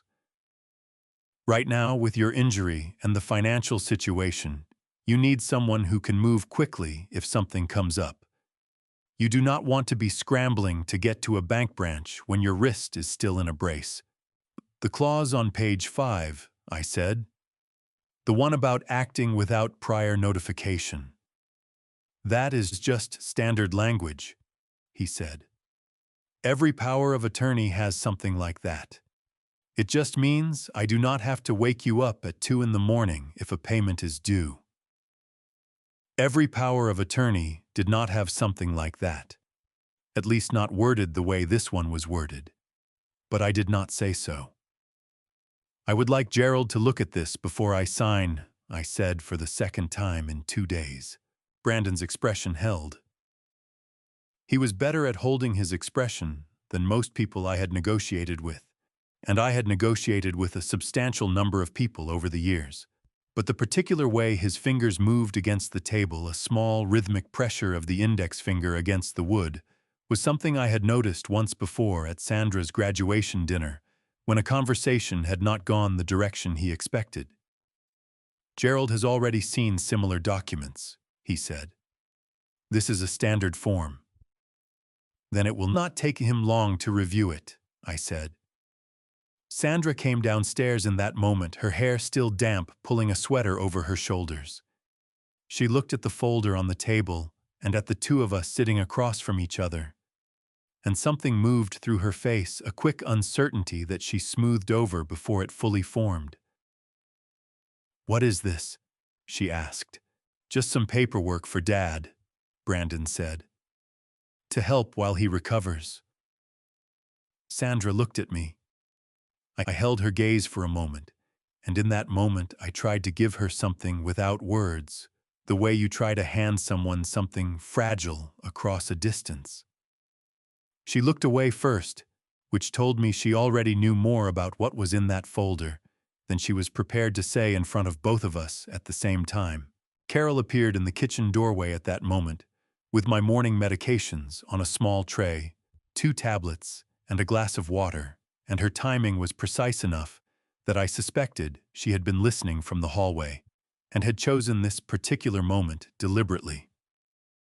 Carol's manner of appearing in doorways at significant moments was one of her more valuable professional qualities. "You're 9 o'clock, Mr. Hayes," she said. I did not have a 9 o'clock appointment. Carol knew that. Brandon did not know that. I stood from the table and picked up the folder. "I will have Gerald take a look this afternoon," I said. I tucked it under my arm and moved toward the hallway. Behind me, I heard Brandon's chair shift against the floor, the sound of a man who had not gotten what he came for and was recalculating. "Bill," he said. I stopped but did not turn around. "I am trying to help you," he said. His voice had changed register, lower and more careful, the voice people use when they want to sound sincere and are working hard at it. "I know this has all been overwhelming. I just want to make sure you are protected." I stood in the hallway entrance for a moment with the folder under my arm and the photograph of Margaret in my shirt pocket and the birthday card with the legal declaration in the breast pocket beside it. "I know you do, Brandon," I said. I walked upstairs without looking back. In my room, I placed the power of attorney document in the briefcase beside the prepaid phone and sent a one-line message to Gerald Patterson. The message said 5 pages. Page 5 is the one to read first. Gerald replied in 3 minutes. "I have it." Thursday is still on. I set the phone down and sat on the edge of my bed and looked out the window at the maple tree in the front yard. Its leaves gone fully red now in the 3rd week of September, every one of them the color of something that was about to let go. The silver sedan arrived at 8:14 on Saturday morning.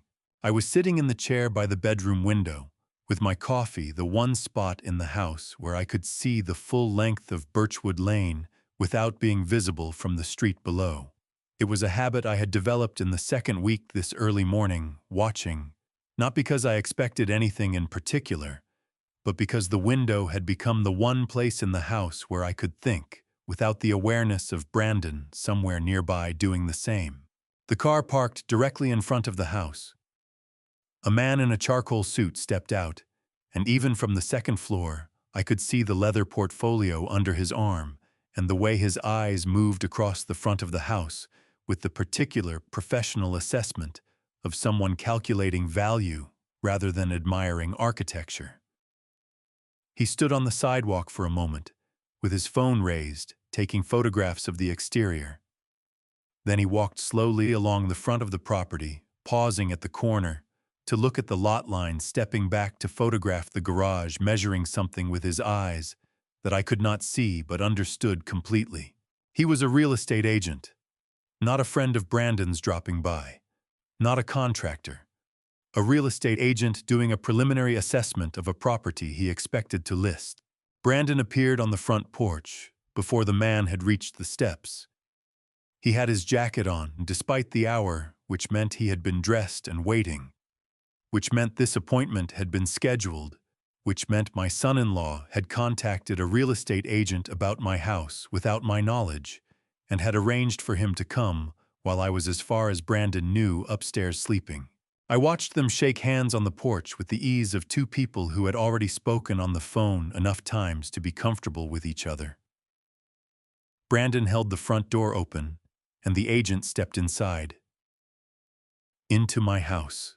I sat in the chair by the window and breathed slowly and deliberately the way I had learned to breathe in the difficult moments of difficult negotiations, and I reminded myself that I had known something like this was coming, and that knowing it in advance was the only reason I could sit here now and watch it happen without walking downstairs and ending everything before Thursday. I heard them moving through the ground floor. The particular sound of the kitchen being entered, the brief silence of a room being assessed, the sound of footsteps moving toward the back of the house. The agent said something I could not hear. Brandon answered in the low, carrying voice he used when he wanted to sound authoritative. At 8:42, my phone vibrated on the windowsill. A text from Diane sent from next door. The message said, "I see him. I have photographs from 6:50 this morning when he first drove past to look. I have him at the door. I have him inside. Tell me what you need." I typed back, "Send everything to Gerald. His number is in this card I gave you." Her reply came in under a minute. "Already done." I sent them 10 minutes ago when I saw Brandon get dressed through the kitchen window. I also wrote down the license plate. I held the phone and looked at it for a moment. Diane Kowalski, 65 years old, retired schoolteacher widow, had been collecting evidence against my son-in-law since before I asked her to. Because she was that kind of neighbor, and because 15 years of living beside someone teaches you things about their house and their habits, and the particular quality of wrongness when something in that house has changed. The agent left at 9:15. I heard the front door close and watched him walk back to the silver sedan with his portfolio and his photographs and his assessment of a property he did not yet know he would never be listing. I came downstairs at 9:30. Brandon was in the kitchen with a second cup of coffee, leaning against the counter with the satisfied expression of a man who believed his morning had gone according to plan. "You were up early," I said. "Trouble sleeping?" he said. "How did you sleep?" "Well enough," I said. I poured myself a fresh coffee and stood at the counter across from him. There was a silver sedan parked in front of the house this morning, around 8:15. Something moved behind Brandon's eyes. A small adjustment quickly made. "I did not notice," he said. "Charcoal suit," I said. "Leather portfolio." He spent about 20 minutes photographing the exterior before he came inside. The adjustment happened again, more visible this time. Brandon set his coffee cup down. "A friend of mine," he said. "He is in property development. He was in the neighborhood and stopped by to say hello." "He measured the lot line," I said, with his eyes the way agents do when they are doing a preliminary walkthrough before a listing appointment. I have seen it done enough times to recognize it. I held his gaze across the kitchen. "I sold a commercial building in Hartford 8 years ago, Brandon. I know what a real estate assessment looks like." Brandon's jaw tightened by a degree. "You are reading too much into it," he said. He was just curious about the neighborhood. "He took photographs of the garage," I said. "People who are curious about neighborhoods do not photograph the garage." A silence opened between us, sharp and specific. In Connecticut, a homeowner must sign a listing agreement before a property can be formally placed on the market. No agent can sell a home without the owner's written authorization notarized and witnessed, regardless of what any family member has promised or implied. Brandon knew this. He also knew that a preliminary walkthrough and an informal assessment required nothing from me at all, which was precisely why he had arranged this visit rather than a formal appointment. He had been testing the ground, finding out what the property was worth before he had the means to access it. Sandra came in from the hallway with Tyler's jacket in her hands, and the expression she wore when she saw the two of us standing across the kitchen from each other was the expression of a woman who had walked into the middle of something she recognized, but could not name. "Everything okay?" she asked. "Fine," Brandon said immediately. I looked at Sandra and thought about what Diane had said to me at the birthday party. That she could tell the difference between a man who was tired and a man who was pretending he was not afraid. I wondered if Sandra could tell the same difference, and I wondered whether if she could, she had been pretending not to notice. "I am going to call Gerald this morning," I said to both of them and neither of them. "There are a few things I need to go over with him before Thursday." I carried my coffee to the hallway and left them standing in the kitchen, and as I reached the stairs, I heard Sandra ask Brandon in a voice barely above a whisper what was happening on Thursday. Brandon did not answer her. The weekend passed, the way weekends pass when everyone in a house knows something is wrong, and no one is willing to be the first to say it out loud. Brandon made pancakes on Sunday morning, with the cheerful efficiency of a man performing normalcy for an audience. Sandra set the table and poured juice and asked whether I wanted the television on, and I said no thank you, and the three of us sat around the kitchen table and ate in the particular silence of people who have run out of safe topics. Tyler was at a friend's house for the weekend, which meant the one person in the house who said exactly what he thought was absent, and his absence made the air in the kitchen feel thicker than it should have. Monday arrived the way difficult days tend to arrive quietly and without ceremony, as though the calendar had decided not to announce itself. I came downstairs at 6:45 to find the house still. Carol would not arrive until 8. Sandra was sleeping. Brandon's bedroom door was closed, but the light beneath it was on, which meant he had been awake for some time, which meant he was thinking about something with enough urgency to keep him from sleeping past 6 on a Monday morning. I made coffee and sat at the kitchen table with the Hartford Courant and waited. At 7:10, I heard Brandon's voice from the hallway. He was on the phone, speaking in the low, deliberate register he used when he believed he was alone, the voice of a man who had calculated the distance between himself and anyone who might be listening and found it sufficient. It was not sufficient. I set the newspaper down without folding it and sat very still. His words came through the kitchen doorway with the particular clarity of a house that is old enough to have settled into itself, where the walls and floors have learned to carry sound in ways the builder never intended. "The assessment came in strong," he said. "If we move before the end of October, we clear the debt entirely and still have enough left to fund the second location." A pause. "No, he has not signed anything yet.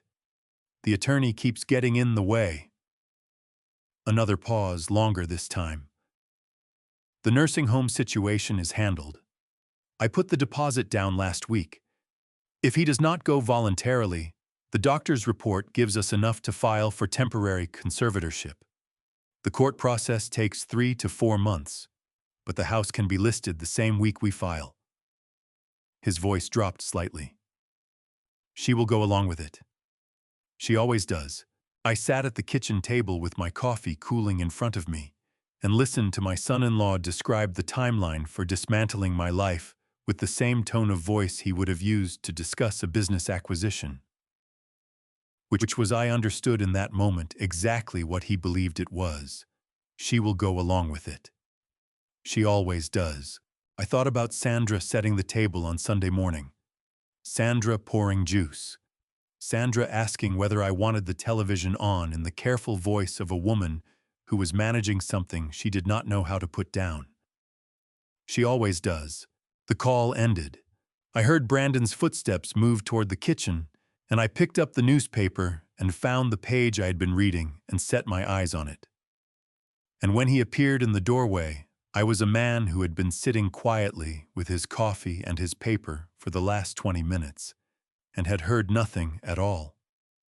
"Morning," he said. "Morning," I said without looking up. He poured himself a coffee and leaned against the counter and looked at me with the expression he wore when he was trying to read something without appearing to.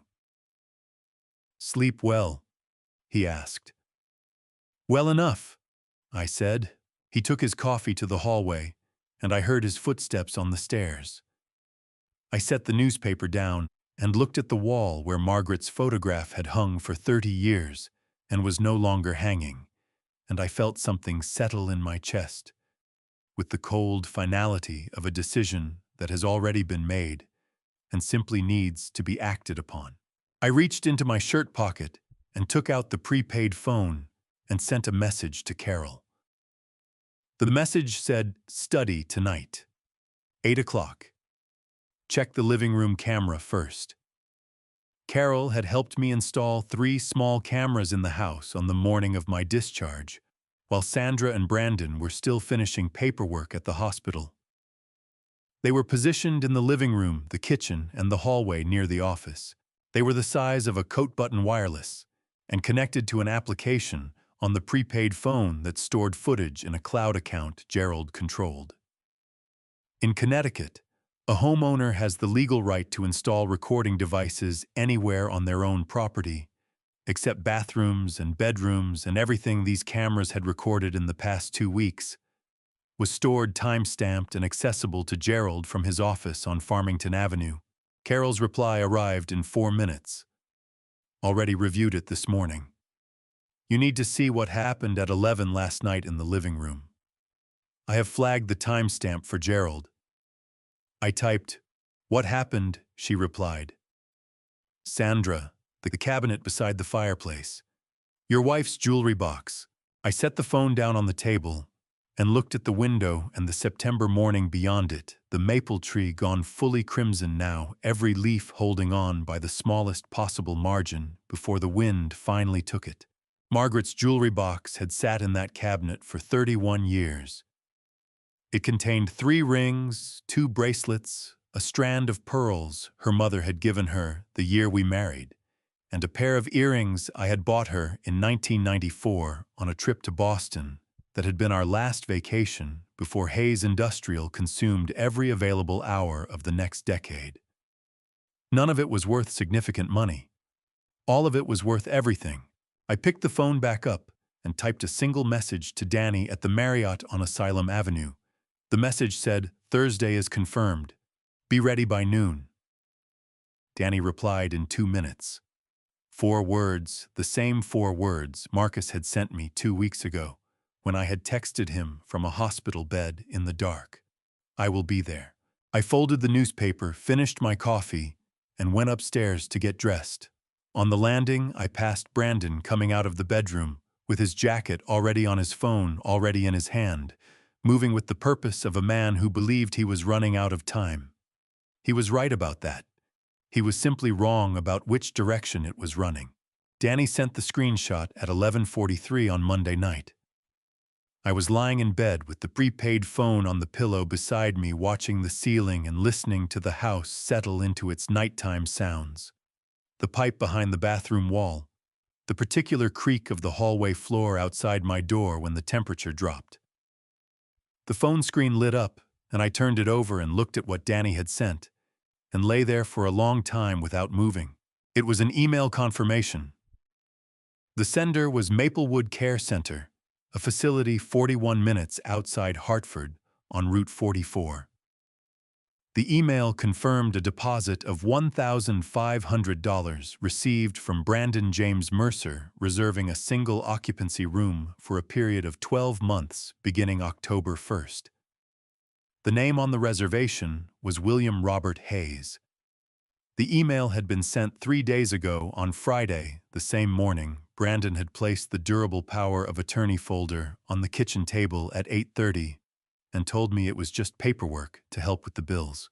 At the bottom of the email, in the standard language of facility reservation confirmations, was a line that read, Please note that admission requires the signature of the resident or their legally authorized representative. Brandon was not my legally authorized representative. He had no signed power of attorney, no court-appointed conservatorship, no legal standing to admit me to a residential care facility or to commit to a 12-month arrangement on my behalf. What he had was a deposit receipt and a plan that depended on one of two things happening before October 1st. Either I signed the power of attorney voluntarily, or the conservatorship filing moved faster than Gerald had told me it typically did. Neither of those things was going to happen. I typed a reply to Danny. 2 sentences. Forward this to Gerald tonight. Keep the original screenshot. Then I set the phone down and looked at the ceiling and thought about Sandra. Not about Brandon. Brandon had made himself legible weeks ago in the parking lot of Hartford General when his eyes went to the window before they went to me. What I was thinking about at 11:43 on a Monday night in the 3rd week of September was my daughter, 38 years old, who had driven to the hospital the morning of my accident, with her eyes red from crying and her hands shaking on the steering wheel, according to Carol, who had spoken with the admitting nurse before I arrived. Sandra, who had remembered to bring Margaret's cashmere cardigan from the hall closet. Sandra, who had planted flowers on the kitchen table before I came home. Sandra, who had looked away when I looked at her across the kitchen table on Friday morning, because she already knew what was in that folder and could not make herself say so. I did not sleep well. At 5:30, I gave up trying and went downstairs and made coffee and sat at the kitchen table in the dark, with both hands around the mug, and waited for the house to wake up around me. Sandra came down at 7:15. She was wearing the blue robe she had owned since college, the one with the frayed cuffs that she refused to replace, because Margaret had given it to her the Christmas of her sophomore year. She stopped when she saw me sitting in the dark and reached for the light switch. "Leave it," I said. She left it.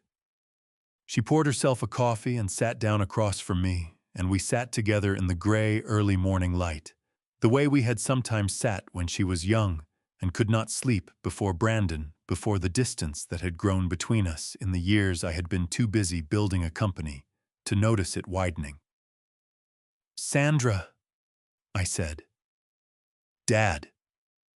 Her voice was tight, like something pulled too hard. "Did you know about Maplewood?" The silence that followed was 6 seconds long. I counted them. In 6 seconds, I learned more about my daughter than I had learned in the previous 2 years, because the question a person asks when they do not know something is different from the silence of a person who does. Her coffee cup came down against the table harder than she intended. Her eyes filled and she pressed her lips together and looked at the window where the sky outside was beginning to lighten at the very edges in the pale gray way of early autumn mornings in Connecticut. "He said it was a backup plan," she said. Her voice cracked on the word backup, and she stopped and pressed her fingers against her mouth for a moment. "He said you would never agree to it, but that it was good to have something arranged, in case you needed more care than we could provide." She looked at me, then finally directly with the expression of a woman who has been telling herself one version of a story and has just heard another version that she cannot unhear. "He said it was for you. He said everything was for you." Her hands were trembling against the coffee cup. Not slightly. Visibly the way hands tremble when a person has been holding something very tightly for a very long time and has just been asked to let go of it. "Sandra," I said. "Look at me." She looked at me. "I need you to trust me for one more day," I said. "Just tomorrow. Can you do that?" She stared at me across the table in the gray morning light, and I watched something move through her face, grief and confusion, and something older than both, the specific expression of a child who has realized that a parent they thought needed protecting has been all along protecting them. "What is happening tomorrow?" she whispered. Before I could answer, we heard Brandon's footsteps on the stairs. Sandra straightened in her chair and reached for her coffee cup and wrapped both hands around it and stared at the table and, in the 6 seconds before Brandon appeared in the kitchen doorway, she put her face back together with the practiced speed of a woman who had been doing it for a long time. Brandon looked at the two of us sitting in the half-dark and smiled his assembled smile. "Early risers," he said. Sandra looked up at him with her coffee cup held in both hands and said nothing. I looked at my daughter and saw for the first time in weeks something behind her eyes that had not been there before. Something that looked in the gray morning light remarkably like a decision. Brandon went to bed at 10:30. I heard his bedroom door close and listened to the sounds of the house rearrange themselves around his absence. The particular quality of quiet that settles over a space when the most restless person in it has stopped moving. Sandra had gone up 20 minutes earlier, or had appeared to. The light under her door was still on at 11, which it had not been on any other night in the 2 weeks she had been staying in this house. I sat in the kitchen with the lights low and the prepaid phone on the table in front of me, and made 3 phone calls. The first was to Gerald. He answered on the second ring, which did not surprise me because Gerald had told me 2 days ago that he would not be sleeping much before Thursday regardless. "We are confirmed for 2 o'clock, he said before I could speak. "Danny will meet us at the corner of Birchwood at 1:50. Marcus at 1:55. Carol will already be inside. Diane has been notified." "The documents," I said. "Everything is printed and organized." The asset confirmation, the property records the camera footage from the living room and the hallway. Carol's written log, Diane's photographs with timestamps, the email confirmation from Maplewood, the birthday card with the legal language on the back, and the power of attorney document you took from Brandon last Friday. He paused. "It is a thorough file, William." "It needed to be," I said. "How are you feeling?" I looked around the kitchen at the yellow flowers Sandra had put on the table 2 weeks ago, now dried and leaning slightly to one side, but still standing. At the wall where Margaret's photograph was not hanging. At the chair where Tyler had sat on Sunday morning eating pancakes and telling me about a book he was reading at school, about a boy who trained hawks. "Ready?" I said. The second call was to Marcus. It was brief. He already knew everything he needed to know, and Marcus had never been a man who required conversation for its own sake. He said he would be at the corner of Birchwood Lane at 1:55 with coffee, because that was the kind of man, he was the kind who showed up to the most serious moments of your life with coffee, as though the ordinary gesture was itself a form of courage. The third call was to Danny. He picked up immediately, his voice alert, in the way of someone who has not been sleeping either. "Uncle Bill," he said. "Is everything all right?" "Everything is exactly as it should be," I said. "I want you to know something before tomorrow. What you did coming out here from Seattle, being available when you could not fully understand what you were being available for, it mattered. Your father would have done the same thing." Danny was quiet for a moment. When he spoke again, his voice was rougher than it had been. "Robert Hayes would have been on the first flight," he said. "He would not have waited 3 days the way I did. He would have been on the first flight." I agreed. "And he would have brought terrible airport coffee and complained about the legroom the entire way, and it would have been the best possible thing." Danny laughed a short, genuine sound, and for a moment my brother was in the room with us, vivid and specific, the way the dead sometimes are when the living remember them accurately. 2 o'clock, I said.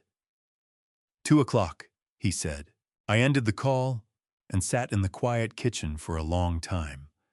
I thought about the morning of September 8th, the blue sky and the Fleetwood Mac song, and the green light at the intersection of Millbrook and Route 9. I thought about waking up in Hartford General with a nurse and a clipboard and the particular smell of a hospital at 7 in the morning. I thought about Gerald arriving at 6:43 with his briefcase and his legal pad, and his willingness to help an old man find out the truth about his family before the truth found him in a way he could not control. I thought about Margaret. I took the small photograph from my shirt pocket and held it in the kitchen light. October 1987. The green sweater, the loose hair, the laugh that had been directed at something I had said, something I could no longer remember, which seemed both a loss and a mercy. I had spent 40 years making things: a company, a reputation, a house on a quiet street, a number with 8 figures that I had never once thought of as anything other than a tool for building the kind of life that Margaret and I had agreed very early on we wanted to live. The number had never been the point. The life had been the point. I put the photograph back in my pocket and turned off the kitchen light. At the bottom of the stairs, I stopped. The light under Sandra's door was still on. I stood there for a moment, and then I heard the particular sound of someone shifting in a bed, the creak of a mattress, spring, the sound of someone who was awake and knew they were not going to sleep. I went upstairs and knocked twice on Sandra's door. Softly, the way I had knocked when she was small and had nightmares, and I had stood in the hallway outside her room, not knowing whether to go in or let her find her way back to sleep on her own. She opened the door in 30 seconds. She was still dressed. She had not even tried to sleep. Her eyes were dry, but the skin beneath them was dark, and her hands, when they reached for the doorframe, were not entirely steady. We looked at each other in the dim hallway light. "Come downstairs," I said quietly. "I will make tea." She nodded. She did not ask why. She simply followed me down the stairs and into the kitchen and sat at the table while I filled the kettle, and the familiarity of the gesture, a father making tea for his daughter in the kitchen of the house where she had grown up, was so ordinary and so weighted with everything that had happened in the past 2 weeks that neither of us spoke until the kettle was done. I set a cup in front of her and sat down across from her and looked at my daughter in the low kitchen light. "I need to tell you something," I said. "And I need you to listen to all of it before you say anything." Sandra wrapped both hands around the cup. Her jaw tightened with the effort of holding herself composed. Outside, a wind had come up off the coast and was moving through the maple tree in the front yard, pulling at the red leaves, sending them spinning into the dark, one by one. She looked at me with her mother's eyes. "Tell me," she said, "before I reveal how this confrontation unfolds, type 'still here' or comment 100 in the section below, so I know you're with me. And please note the following scene contains dramatized elements that may be fictionalized for storytelling impact. If you prefer not to listen further, feel free to pause or step away right now." The doorbell rang at 2 o'clock exactly. I was sitting in the living room armchair, with my hands resting on my knees, and my back straight the way I had sat in every significant meeting of my professional life, because some habits carry their own kind of armor. Brandon was in the kitchen. Sandra was on the sofa across from me, her hands folded in her lap, her face composed in the particular way of someone who has spent the night learning something that rearranged everything and has decided by morning what to do about it. Brandon called from the kitchen. "You expecting someone?" "Yes," I said. I heard his footsteps stop. I rose from the chair and walked to the front door and opened it myself. Gerald stepped in first in his gray suit with his briefcase, his expression the practiced calm of a man who had walked into difficult rooms for 30 years and had learned that composure was the most powerful thing you could bring through a door. Behind him came Danny, broad-shouldered in his father's way, his jaw set with a determination that made something tighten in my chest. Then Diane in her good coat, her phone already in her hand. Then Carol with her notebook and her medical bag, and the quiet authority of a woman who had written down everything she had witnessed for 17 days and was prepared to account for every word of it. I stepped aside and let them in. Brandon appeared in the hallway entrance. He looked at Gerald first, then at Danny, then at Diane, and I watched his face move through surprise and calculation and something that might, in a person with more self-awareness, have been fear all in the span of 3 seconds. Then he arranged his expression into the smooth, reasonable look he wore when he needed a room to believe he was the most cooperative person in it. "What is this?" he said.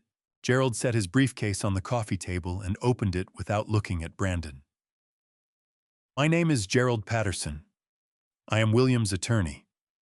I represent his interests in all financial, legal, and personal matters." He placed a folder on the table.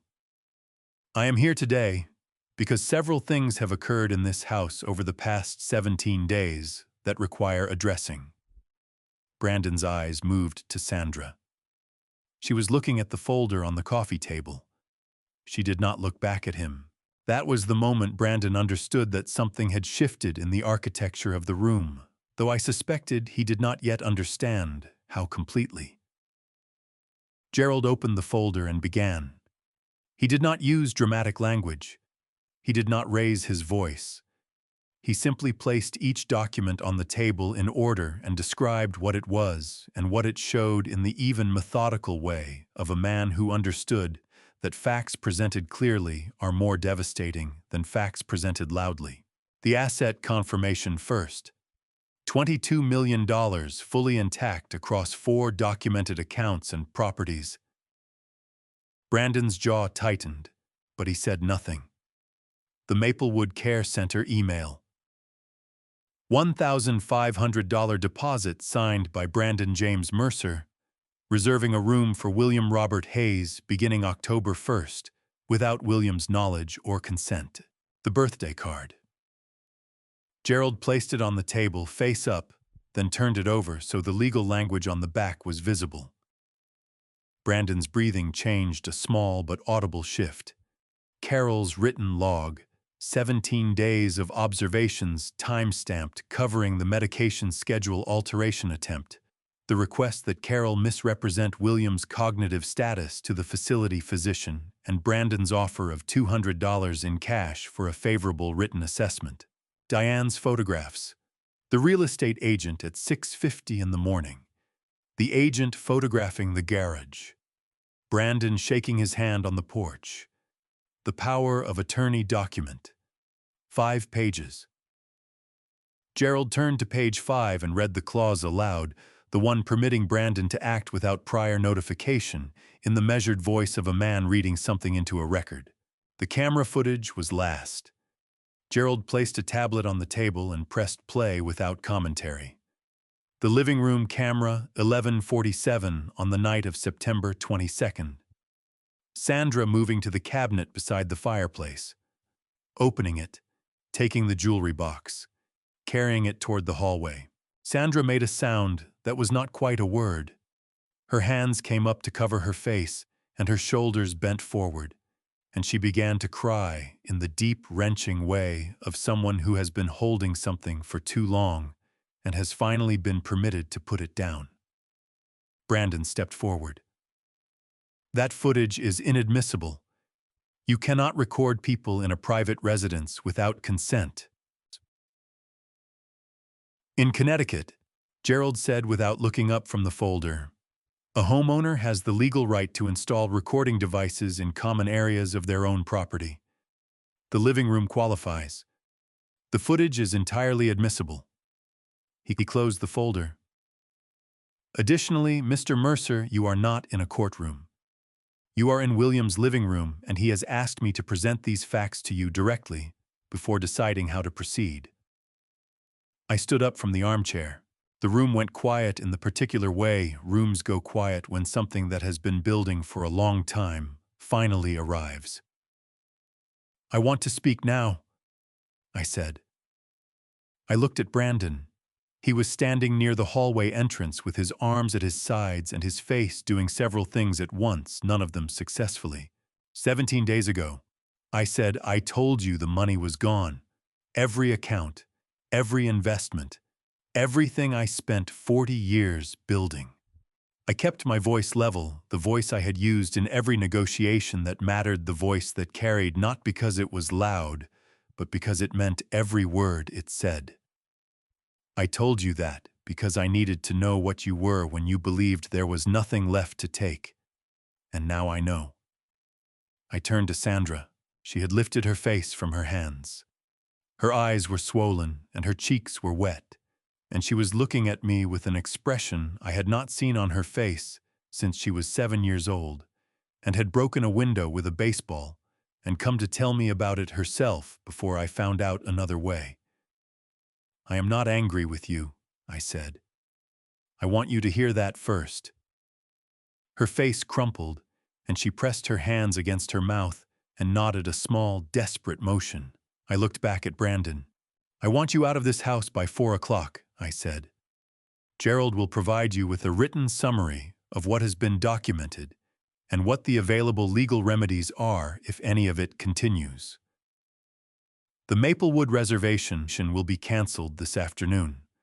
The power of attorney document is null and void as it was never signed. The real estate agent will be notified that the property is not available. Brandon opened his mouth.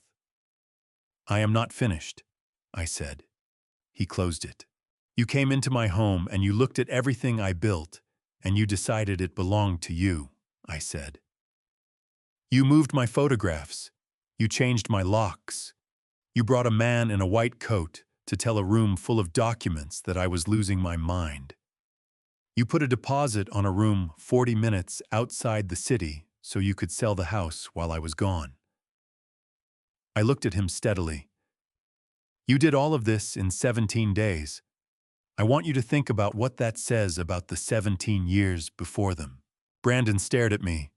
His face had gone through everything it had to offer and had arrived finally at the expression underneath all the others. The one that had been there since the parking lot of Hartford General when his eyes went to the window before they went to me. It was the expression of a man who had calculated wrong. Brandon left at 2:47. He did not say goodbye to me. He picked up his jacket from the hook by the door and walked out without looking back, and the sound of the door closing behind him was not a slam, but something quieter and more final. The sound of a man who understood that raising his voice at this particular moment would cost him more than the silence already had. Gerald, Danny, Diane, and Carol followed him out at 3, giving Sandra and me the house and the particular quiet that follows the end of something that has been building for a long time. Marcus had waited on the front porch through the whole of it, drinking his coffee, and he squeezed my shoulder once on his way out, without saying anything, which was exactly right. Sandra had not moved from the sofa.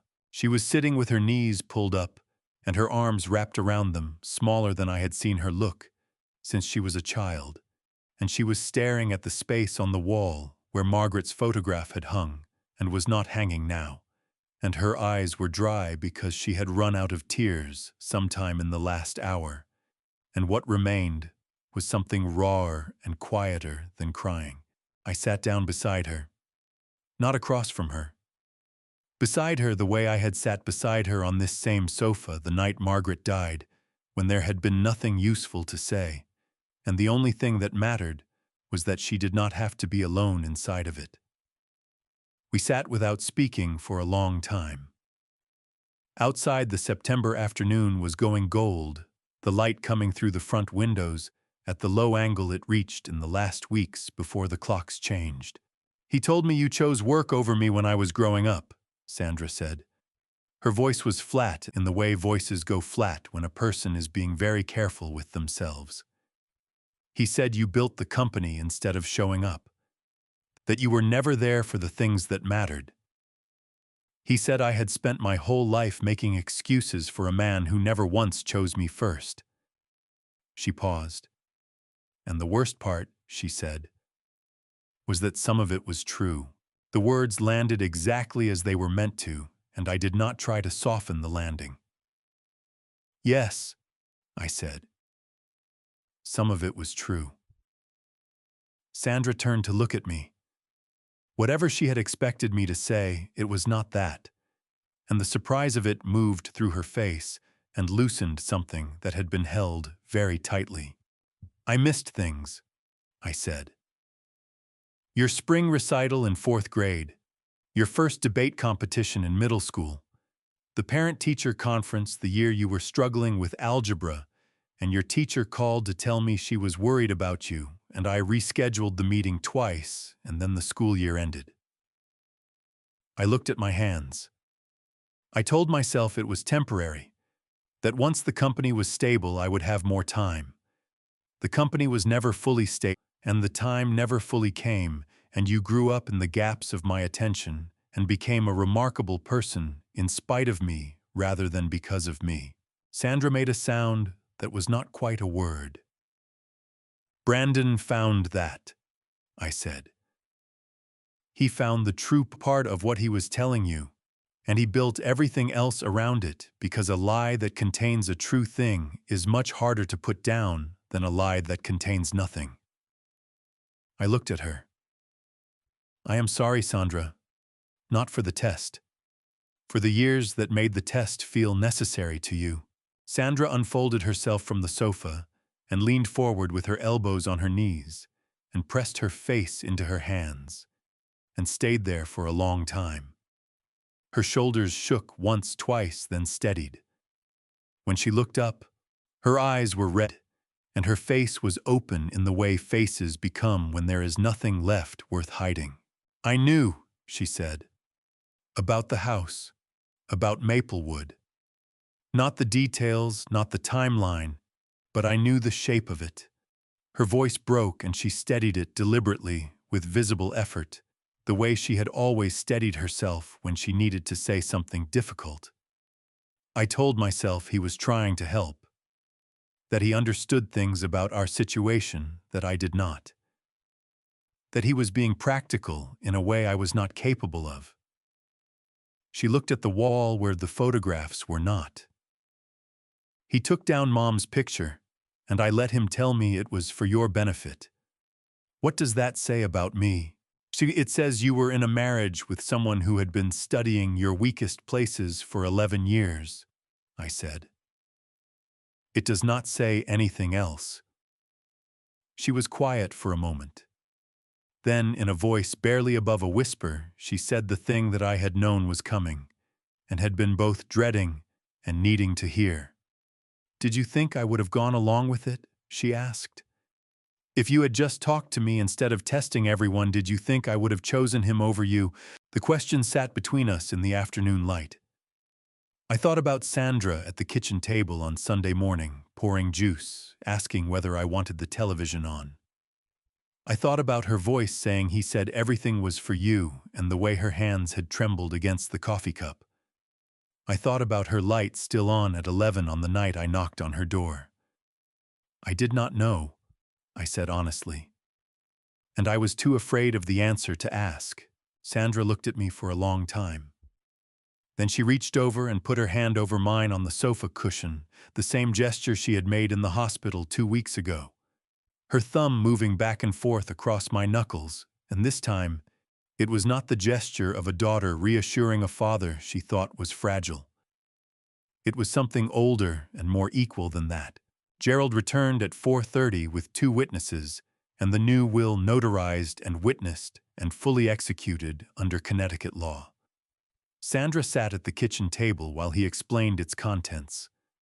A protected trust for her structured, so that it could not be accessed or controlled by a spouse without her independent legal consent.